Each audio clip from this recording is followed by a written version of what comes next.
បាទថ្ងៃនេះមកតេស្តថ្នាំសេរីរាង្គធ្វើពីខ្ញីមកតេស្តខ្ទឹមសយើងណាមកតេស្តសម្រាប់ខ្យងលឿងខ្យងថៃមកបងប្អូននៅវាស្រែគង់រកខ្យងតេស្ត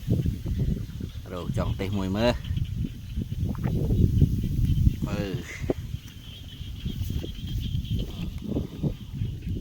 អូនេះខ្យងតែនេះទឹកជ្រៅបងប្អូនចាក់កម្រងងាប់សម្បីតែគីមីក៏ចាក់អត់ក្រងងាប់ដែរតែបើយើងសម្រាប់ខ្យងយើងទឹកយើងទុកភេបានណាបងប្អូនទឹកមកល្មមបានទេ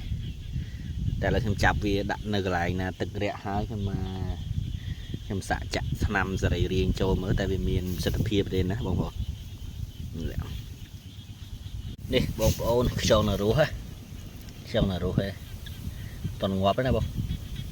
តែដល់យើងសាក់ចាក់ថ្នាំសេរីរាង្គចូលតិចមើលមានប្រតិកម្មអីអត់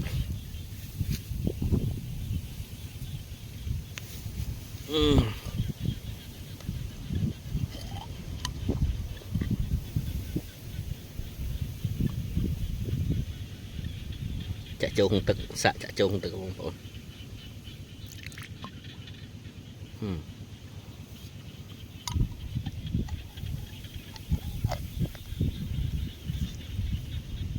ចាំមើលវាមានប្រតិកម្មអីអត់ណាឥ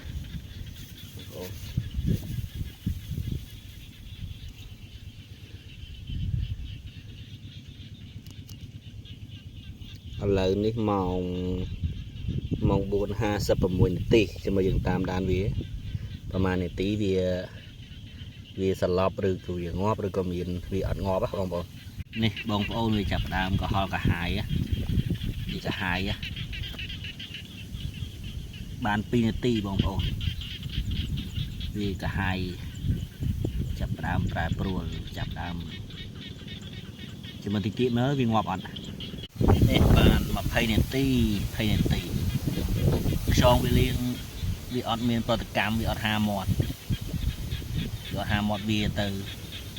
បានន័យថាថ្នាំយើងវាធ្វើឲ្យខ្យងនឹងវាមានវាកុហលកាហាយនៅក្នុងខ្លួនវាអត់ហាមាត់ទៀតទទួលយកបានបងប្អូន